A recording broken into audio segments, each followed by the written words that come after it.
It's a great, great morning, the first day in heaven, when you stroll down the golden avenue.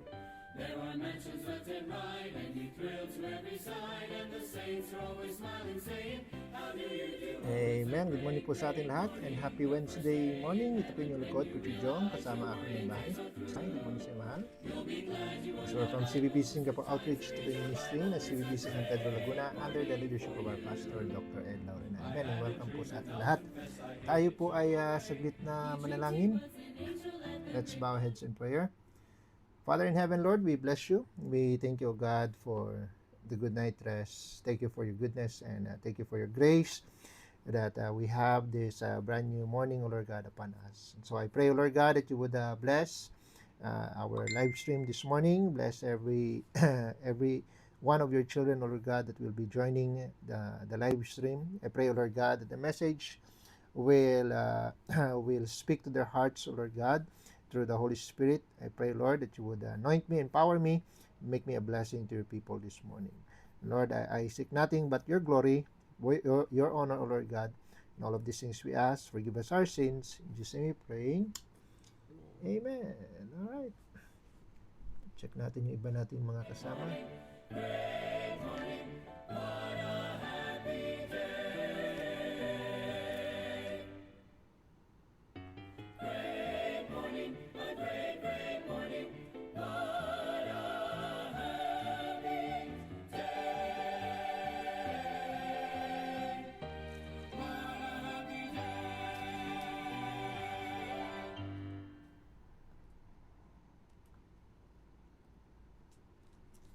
We pray.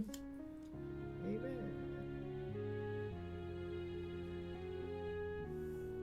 Okay. So now check natin yung ating mga kasama. We have Sister MJ, good morning sa iyo. And also kay Ma'am Maris, good morning. Then we also have Sister Joanne, good morning sa iyo. Sister Jonalie, good morning. And also kay Sister Jackie, good morning. And then we have Ate Cecil, good morning. Sister Joffin, good morning sa iyo. Ma'am Rosa May Garcia, good morning po. Kay Ma'am Elaine Almonte, good morning. Sister Laila, good morning sa iyo. Sister Jonalie, good morning. And kay Sister Denya, good morning. And also kay Sister Annalyn, good morning sa lahat. Okay, so tayo po muna ay dumako po sa ating Proverbs reading. Today is the 13th of August. So we'll be reading from Proverbs chapter 13.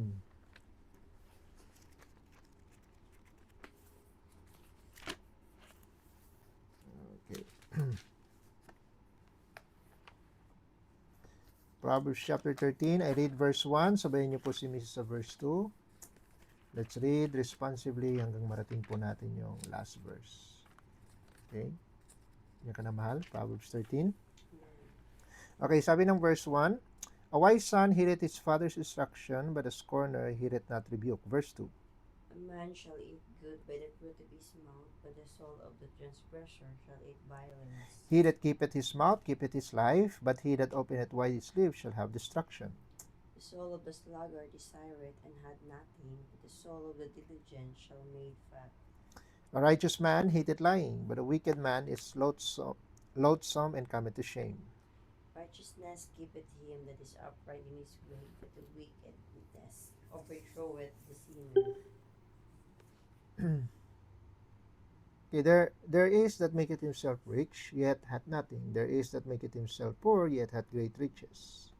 The ransom of a man's life are his riches, but the poor heareth not rebuke. The light of the righteous rejoiceth, but the lamp of the wicked shall be put out. Only by pride cometh contention, but with the well-advised is wisdom. Wealth gotten in vanity shall be diminished, but he that gathereth by labor shall increase. Hope deferred maketh the heart sick, but when the desire cometh, it is the tree of life. Whoso despiseth the word shall be destroyed, but he that feareth the commandment shall be rewarded. The law of the wise is a fountain of life, to depart from the snares of Good understanding giveth favor, but the way of transgressors is hard. Every prudent man dealeth with knowledge, but a fool layeth open his folly.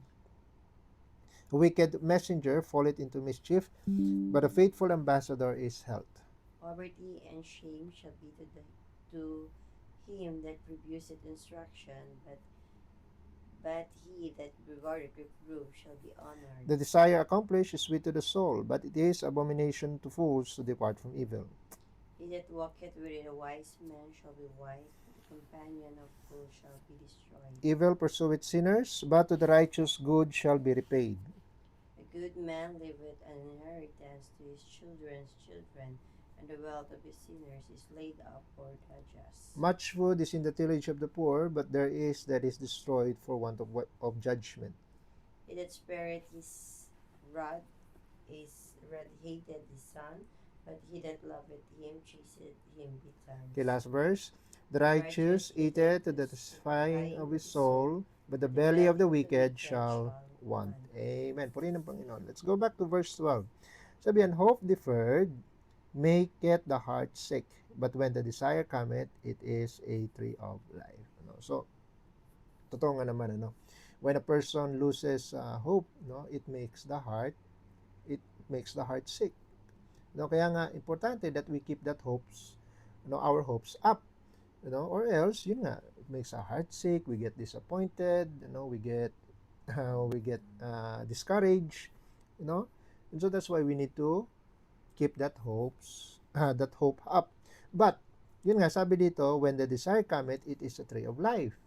Pag dumating naman yan, pag dumating yung pag-asa natin, it is a tree of life. Nabubuhayan tayo ng loob. We get more, we get revived, we get quickened, di ba? When that desire cometh. That's why it's very important for us to define what our hope is. Kanino ba galing? Kaya nga sabi ni Apostle Paul, if in this life only we have hope, then we are of all men most miserable. Kaya nga ang hope natin kailangan galing sa Panginoon. Amen. God should be our hope. Because He will never leave us nor forsake us. He is always true to His word. We can always trust in Him. Kaya nga ganun yung invitation na lang ng Panginoon. Trust in the Lord with all thine heart. So, He will not dare to invite us to fully trust in Him with all our heart if He is not trustworthy. Amen? But the thing is, ang Panginoon ay trustworthy. Amen? And so we should put our hopes in Him. Amen? So that when He comes, when His presence comes, when His answer to our prayers comes, when His wisdom comes, it will be a tree of life for us. Amen? Tayo manalangin. Father in heaven, Lord, we bless You.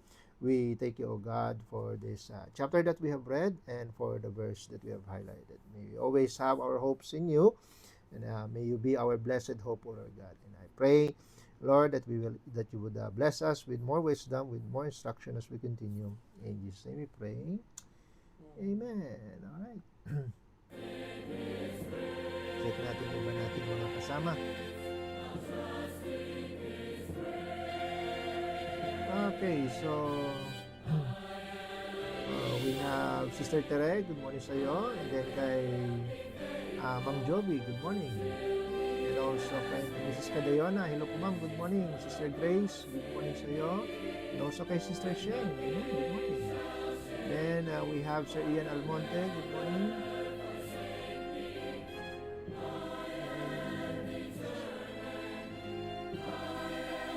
Okay, so we also have Sir Jobel, amen, from Sincho, good morning po. Thank you for joining. And also from our outreach in Tugigaraw, hello po, good morning po sa inyo. Thank you po for joining. Amen. Okay, Sir Arnel Kilang and family. Okay, so with that, tayo po'y dumako po sa ating message ngayong umaga. Amen.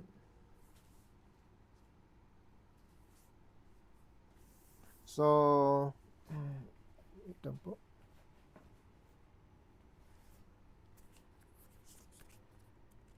Our message this morning will be coming from Psalm chapter 67. Psalm chapter 67 po tayo.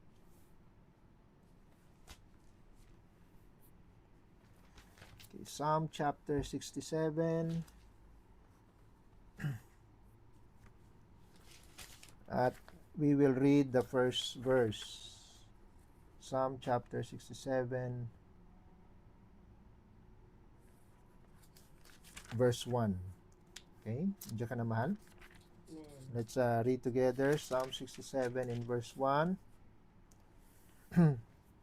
Ready, go. God be merciful unto us and bless us and cause his face to shine upon us, Selah. So God be merciful unto us and bless us and cause his face to shine upon us. Amen.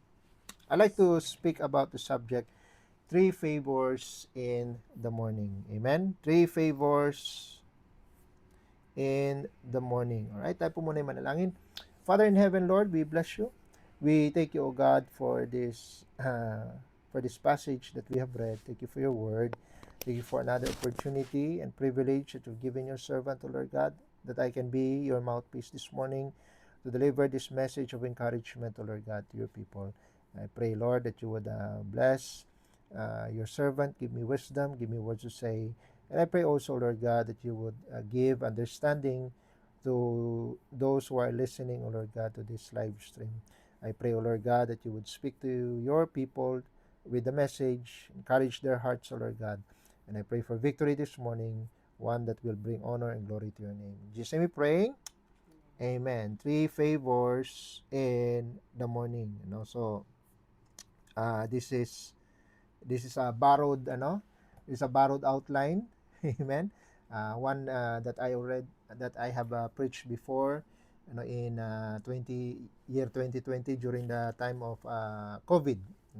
But I'd like to ask, to preface this message with a question. When we wake up in the morning, what's the first thing that we look for? Ano yung unang bagay na hinahanap natin? Because to some people, they ang una-una nilang hinahanap ay kape. Di ba? So nung ako ay bata-bata pa, yun din ang isa rin sa mga ko, I would always have a cup of coffee in the morning sa aking pagising. But some, they instantly reach for the phone.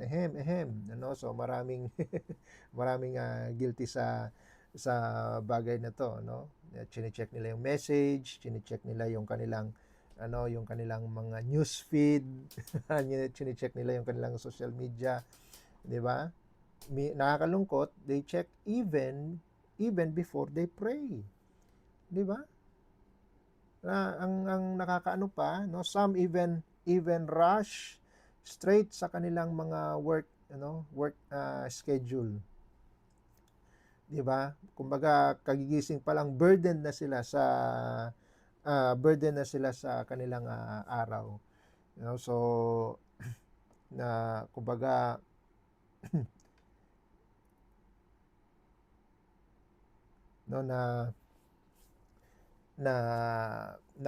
pangunahan na sila ng cares of the ng cares sa araw na yon bago pa man sila mag-pray. 'Di ba? But dito sa ating binasa, lalo na dito sa verse 1, makikita natin na hindi siya naghanap ng hindi siya naghanap ng kape, hindi siya naghanap ng ng mga pagkakakitaan, 'di ba? Ang unang hinanap ni David is yung favor ng Panginoon. Sabi dito sa verse 1, God be merciful unto us and bless us and cause his face to shine upon us. 'Di ba? So ito ay parang if you're familiar with the words, it sounds very very close to Numbers chapter 6, yung prayer ni Moses. Sabi dito sa Numbers chapter 6 in verse 24. Numbers chapter 6 in verse 24. Sabi dito, The Lord bless thee and keep thee. The Lord make his face to shine upon thee and be gracious unto thee. The Lord lift up his countenance upon thee and give thee peace. So ito yung prayer of blessing ni Moses, na para sa mga taga-Israel. So it's not just a poetic na prayer. It's a deliberate request, and it's composed of 3 favors. Amen? At ang maganda, itong favors na ito yung mga unang mga favors na dapat nating hanapin sa Panginoon. I mean, nakalatag na diyan, So wala na tayo, wala nang pa-suspense kung ano yung mga points natin, nakalatag na diyan. Yung tatlong blessings na yun, tatlong favors na yun. What is that? His mercy, his blessing, and his countenance. Di ba? So the way we begin the morning, each morning, it shapes the way we face the day. Kaya nga importante, ano yung pinupursu natin sa umaga, sa pagising natin. It's good na meron tayong ganitong devotion. It goes to show na before we start the day, meron tayong salita ng Diyos. Amen? At ma-obey natin yung commandment na seek ye first the kingdom of God and his righteousness, and all these things shall be added unto you. Di ba? Seek ye first the kingdom of God. And ano sabi? And his righteousness. Ibig sabihin, hanapin natin kung ano yung tama para sa Panginoon. Amen? And what's right before God is we listen to his word. Amen? And so, kung ang una nating hinahanap sa umaga is yung pabor ng Panginoon, and then, alam mo yun, for the rest of the day, we have peace. For the rest of the day, meron tayong, we will have his provision, we will have his presence, di ba? Sa bawat bagay na ginagawa natin. Amen? Kaya nga, nakakalungkot if we start the day without him. Amen? Tapos magrereklamo tayo for every trouble. Kahit nga yung maliit na trouble, without him can be overwhelming. Kaya nga, importante na hanapin natin agad ang pabor ng Panginoon. God's favor. So what's so before I go to let me ask you, what's the most important things that you should be asking of God? Amen? In every start of the day. So ito na yung tatlong bagay. Amen? Number 1, the Lord's mercy. The Lord's mercy. Unang sabi niya dito, God be merciful unto us. Mercy. Mercy is the foundation of not only of our salvation. Mercy is the foundation of our everyday walk with God. Amen? Kasi kung walang mercy, may matagal na tayong wala dito sa mundong ito. Amen? We would have been consumed. It is of the Lord's mercies that we are not consumed. Di ba? Kaya nga, kahit ikaw pa yung pinaka-disiplinadong Kristiyano, or ikaw ba'y backslider, di ba? Or kumbaga, yung puso mo ay hindi tama sa Panginoon. Lahat tayo nangangailangan ng mercy. Amen? Hindi lang yan para sa mga nagkasala, kundi lalo rin para sa atin. It is of his mercy na ginagrant tayo ng Panginoon ng kanyang protection. Amen? Naalala nyo yung Israel nagrebelde? Di ba? Ang Panginoon, hindi pa rin sila pinursake. Hindi pa rin sila tinalikuran. Look at Nehemiah. Nehemiah chapter 9 in verse 31. Nehemiah chapter 9 in verse 31. Kaya sabi dito, so nevertheless, for thy great mercy's sake, thou didst not utterly consume them, nor forsake them, for thou art a gracious and merciful God. Amen? Kung talagang nadala na ang Panginoon sa kanila at nagsawa na ang Panginoon, matagal lang na-consume itong bayan ng Israel. Amen? Pero for his great mercy's sake, he did not utterly consume them. Amen? Sabi ng Psalm 86 in verse 15. Psalm 86 in verse 15. Sabi dito, 68 pala to. Psalm 86 in verse 15. But thou, O Lord, art a God full of compassion, and gracious, long-suffering, and plenteous in mercy and truth. Amen? He is a God full of compassion, plenteous in mercy. Amen? At isa sa mga delights ng Panginoon is to extend mercy to His people. Ano? Look at Micah. Micah. Sabi dito sa Micah chapter 7. Micah chapter 7 in verse 18. Micah 7 in verse 18, sabi, Who is a God like unto thee, that pardoneth iniquity, and passeth by the transgression of the remnant of his heritage? He retaineth not his anger forever. Why? Because he delighteth in mercy. Amen? He will turn again, he will have compassion upon us, he will subdue our iniquities, and thou wilt cast all their sins into the depths of the sea. Amen? Isipin niyo yan, merong tayong Diyos na nagde-delight sa pag-extend ng mercy sa kanyang mga anak. Amen? So how does His mercy work in our lives? Una, every day, His mercies are being renewed. Amen? Sabi nga ng Lamentations chapter 3. We know that verse, Lamentation chapter 3 in verse 22. Lamentations chapter 3 in verse 22, sabi dito, It is of the Lord's mercies that we are not consumed, because His compassions fail not. They are new every morning.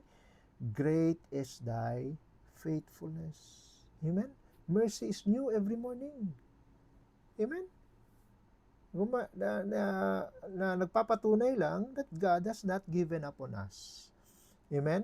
Kaya nga, no matter kung ano man yung nangyari kahapon, ano man yung failures natin kahapon, mercy will always have a fresh start in the morning. Amen? God is good.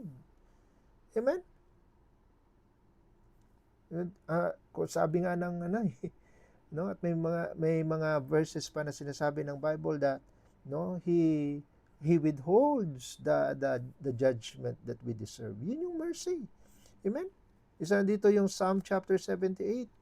Look at Psalm 78 in verse 38. Psalm 78 in verse 38. Nung sabi dito, But he, being what? Full of compassion, forgave their iniquity, and destroyed them not. Yea, many a time turned he his anger away, and did not stir up all his wrath. Many a time. Amen? Ano? Kaya nga hanggang ngayon buhay pa rin tayo, hanggang ngayon hindi pa rin tayo consumed. Why? Because many a time, amen, He turned His anger away. Amen? He will not always chide. Amen? No, pero no, kaya nga dapat nating isipin yan. Amen? We should love Him because He first loved us. Amen? Na kahit pa our sins deserve punishment. No, bilang Ama na nasa langit, He restrains His wrath. Amen? For the sake of His everlasting mercies. Amen? He treats dahil sa mercy ng Panginoon. Amen? Nililift up tayo, nire-restore tayo, iniingatan tayo. Amen? Without any reluctance. Kasi nga, sabi niya, He delights in mercy. Saan tayo makakita ng Diyos na ganyan? Amen? let's begin every morning with humility. Amen. Let's begin every morning na nare-recognize natin na without God's mercy, no? Hanggang kahapon lang sana tayo. Amen? Kung wala ang mercy ng Panginoon. You know, and without His mercy, we cannot make it through the day. Amen? Kaya nga, hayaan natin na habang minimeditate natin yung mercy ng Panginoon, hayaan natin na magtimpla ng gratitude at obedience yung mercy ng Panginoon sa puso natin. Amen? Number 1, kailangan natin na favor in the morning. Number 1 is the Lord's mercy. Number 2, we need the Lord's blessing. Amen? Sabi ng ating text, Psalm 67, Psalm 67 in verse 1, God be merciful unto us. Amen. That's number 1. And bless us. That's number 2. Amen. The Lord's blessing. Amen. When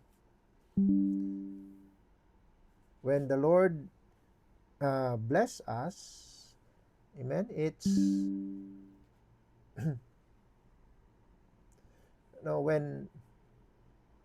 when the Lord bless us, it is an act of power sa Panginoon. I mean, kung tayo nagbi-bless sa Panginoon, it's an act of praise, it's an act of our worship, our relationship sa Panginoon. But when He is the one blessing us, wow, dinidisplay ng Panginoon yung kanyang kapangyarihan. Amen? At yung blessings niya, they are, it's clearly seen. Amen? By us, His people. They are actual gifts. They are provisions. Amen? They are actual help every time we are in need. Amen? Si Isaac, tinan nyo yung sa Genesis chapter 26. Genesis chapter 26 in verse 12. Ito yung kay Isaac. Sa verse 12, sabi dito, then Isaac sowed on that land and received in the same year what? 100-fold. And the Lord blessed him. 100 times. Amen? 100-fold. Why? Kasi galing yun sa blessing ng Panginoon. Amen? Ang Panginoon ang nag-raise up sa atin mula sa ating mga struggles, ating mga kahirapan. Amen? Kayong tayong mga OFW, amen? It is the Lord's blessing and favor. Amen? That we get to be working here. Amen? Kaya lagi nating tandaan yan at huwag tayong magmataas, magmalaki. Amen? Because we will not be here if not for the blessing of the Lord. Ano sabi ng 1 Samuel chapter 2? 1 Samuel chapter 2.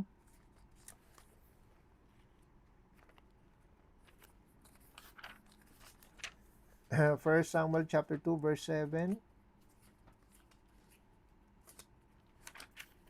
Sabi dito, the Lord make it poor and make it rich, He bring it low and lift it up.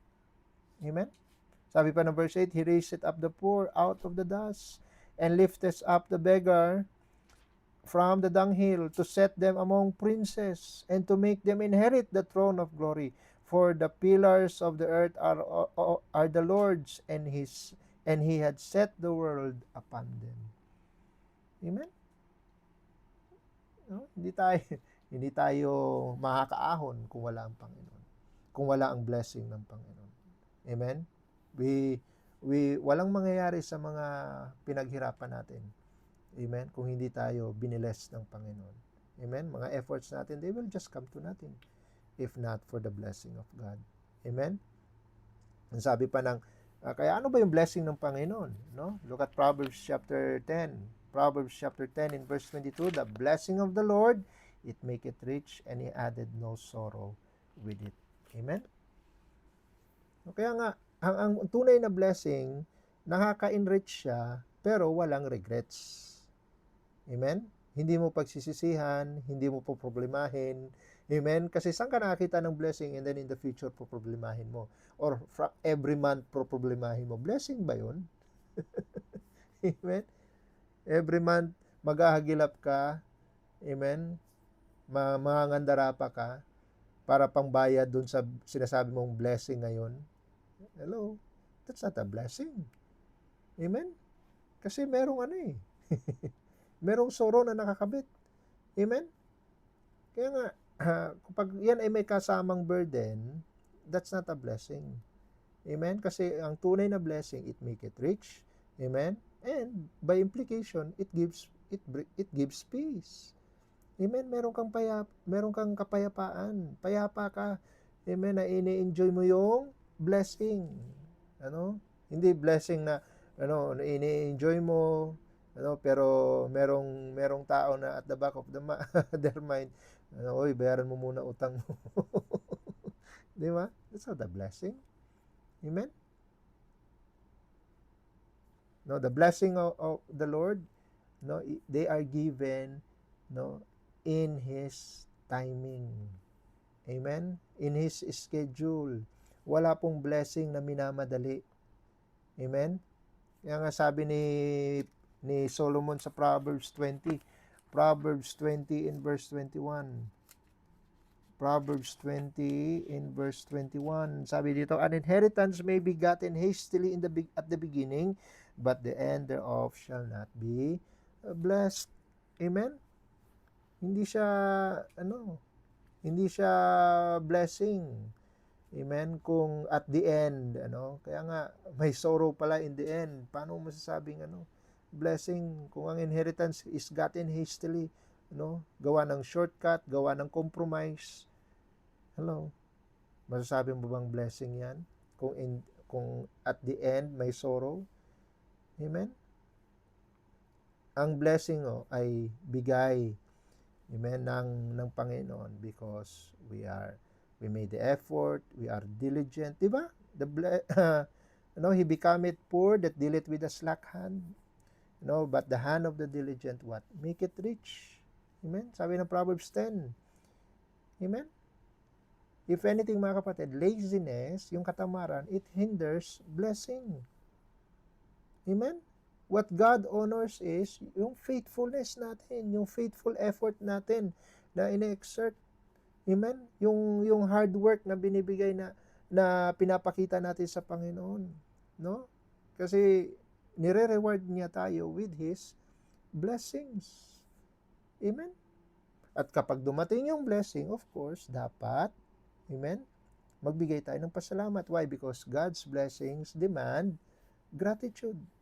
Amen? Kailangan nating maalala kung sino yung source ng blessing. Amen? Pag kinalimutan natin ang Panginoon, delikado yan. It will come with a price. Amen? Kasi pag inalala natin ang Panginoon, every time there's a blessing, it keeps our heart humble. Amen? In humility.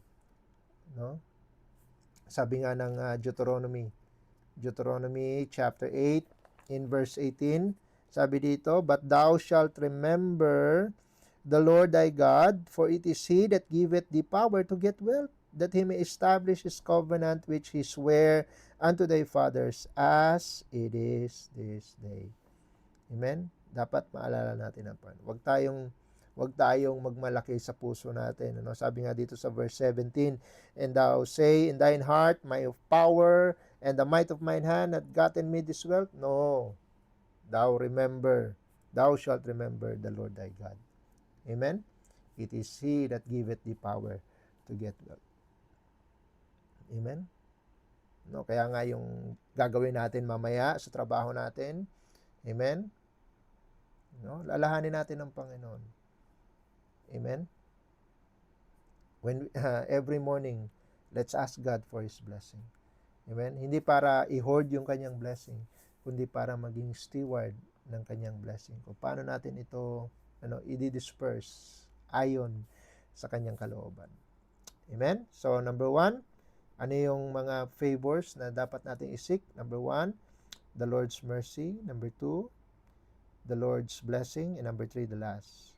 The word there is countenance. The Lord's countenance. But what is countenance? Ano ba yung countenance sa King James? Well, the Lord countenance, literally it means expression. Yun yung sinasabi ng binasa natin sa text natin. God be merciful unto us, Psalm 67. God be merciful unto us and bless us and cause His face to shine upon us. Amen? Yun yung countenance. But in the simplest of terms, the word countenance really is just the smile. Amen? The good countenance. Yung facial expression. At sabi nga dito, may the Lord cause His face to shine upon us. Amen? So when you imagine a smile, you imagine, it's an image of favor, it's an image of pleasure. Amen? At kapag sinabing let His face shine upon us, na kumbaga, inaano natin na merong pleasure ang Panginoon sa atin. Amen? Sa Psalm chapter 80, look at Psalm chapter 80. Psalm chapter 80, and let's go to verse 3. Sabi, turn us again, O God, and cause Thy face to shine. We shall be saved. Verse 7, turn us again, O God of hosts, and cause Thy face to shine, and we shall be saved. Sabi sa verse 19, turn us again, O Lord God of hosts, cause Thy face to shine, and we shall be saved. Amen? Kaya nga sabi ko sa iyo, merong peace kapag ang Panginoon, ang mukha ng Panginoon ay nagnininag sa atin. Amen? Because He is smiling upon us. Ibig sabihin, kuha natin yung approval ng Panginoon. Kuha natin yung favor ng Panginoon. Kuha natin yung presensya ng Panginoon. Amen? Kasi, kailangan natin, or else, pag hindi umaaninag ang mukha ng Panginoon sa atin, kung hindi siya nakangiti, imagine mo na lang yung opposite nun. Amen? That the Lord is what? Frowning upon us. Amen? Grieving over our selfishness. That's not the way to go. Amen? Kung ikaw ay, ang pinupursu mo lang at the start of the day is yourself. Amen? At hindi man natin iniisip na merong Diyos. Amen? Na nag-aantay, na kausapin natin siya.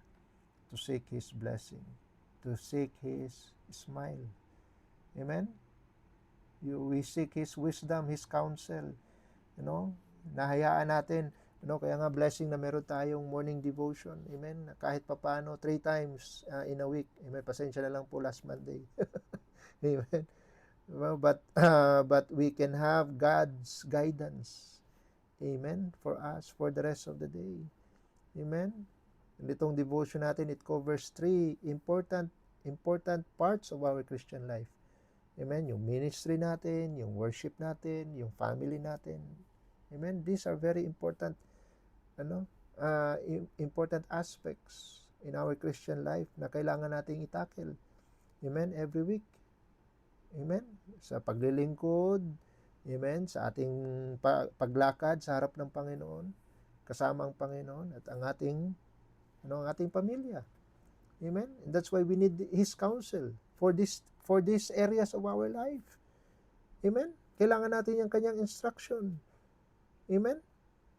Sabi nga ng Psalm 32 in verse 8. Psalm 32 in verse 8.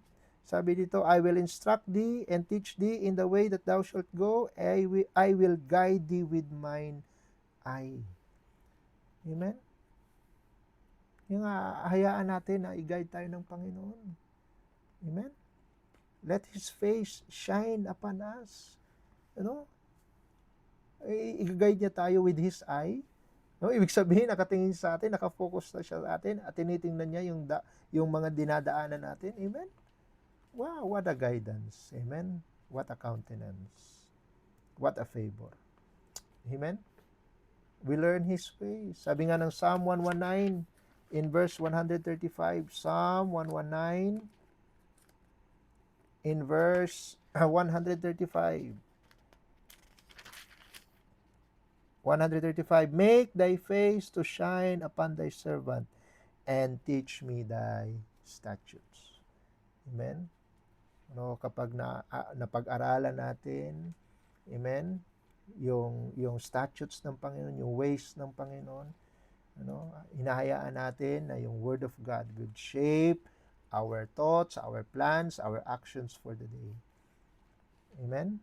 And of course, His smile will rest upon those that are ready to be obedient sa kanyang mga instruction.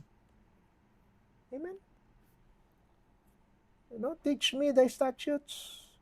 Make thy face to shine upon thy servant. Amen? At kung gagawa ka ng desisyon sa araw na ito, acknowledge Him. In all thy ways acknowledge Him and He will direct thy paths. Amen? Natutuwa ang Panginoon sa ganon. Amen? Pag ina-acknowledge natin yung kanyang supreme wisdom, amen, and we do not lean in our own understanding, we depend upon Him instead of on trusting our own heart. Di ba? Abay, mas maigi na yung kalooban ng Panginoon na susundin natin. Amen? Kasi at the end thereof, nandun yung blessing.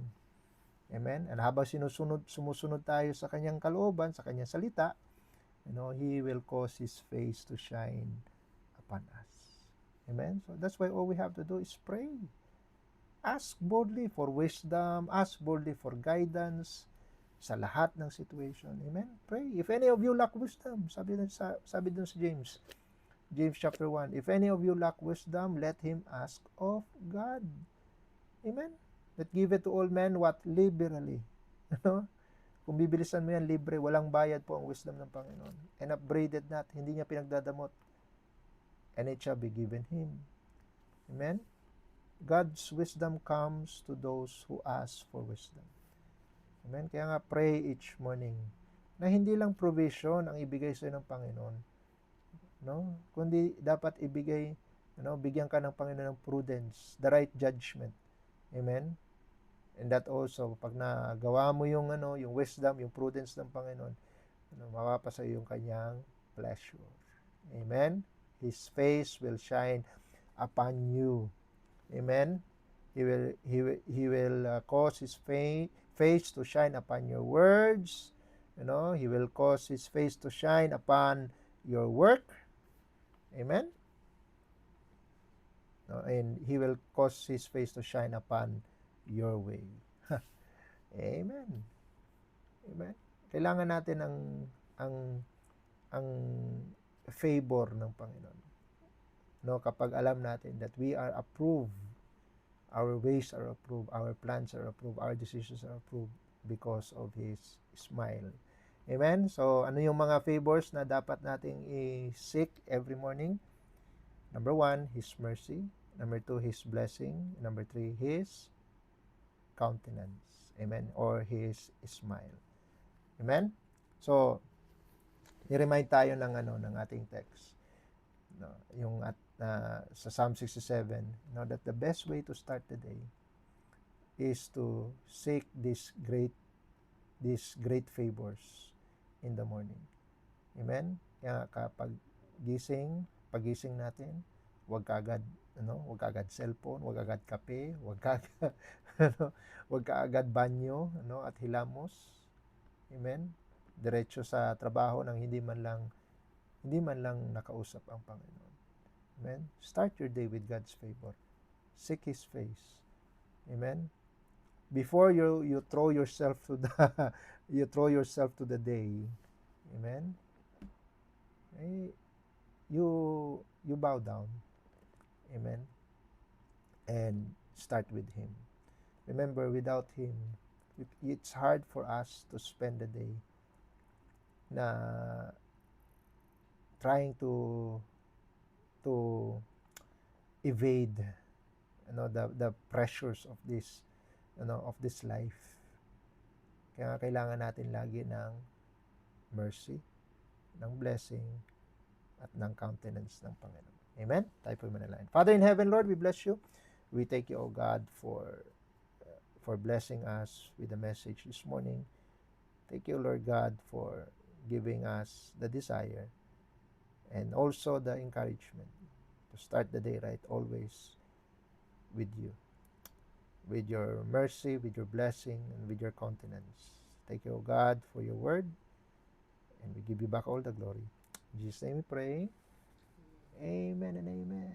Alright, I hope naging blessing po ang message ngayong umaga.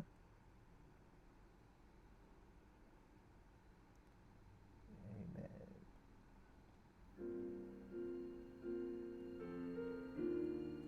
Okay, batiin natin ang ating mga kasama.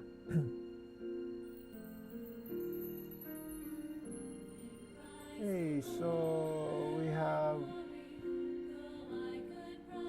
Sir Mark Dawa. Amen. Sir, good morning po.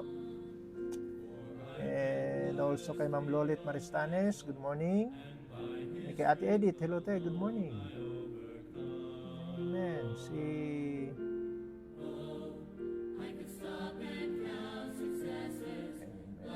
Sister LV is with us, good morning.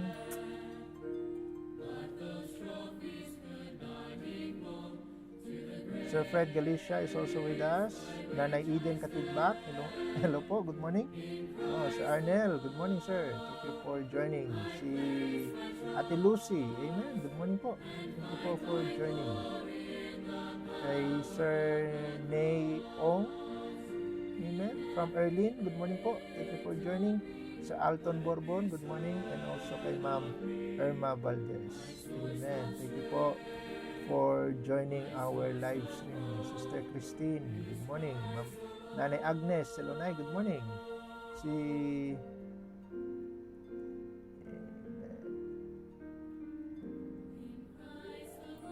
ano banggit na pala ito? Amen. Okay, so dyan po nagtatapos ang ating morning devotion. Magkita-kita po tayo sa Friday for our next morning devotion. MWF lamang po ito. Amen. Meanwhile, members, ang ating prayer meeting mamaya ay sa Mission House Kaganapen, doon sa Aljunid.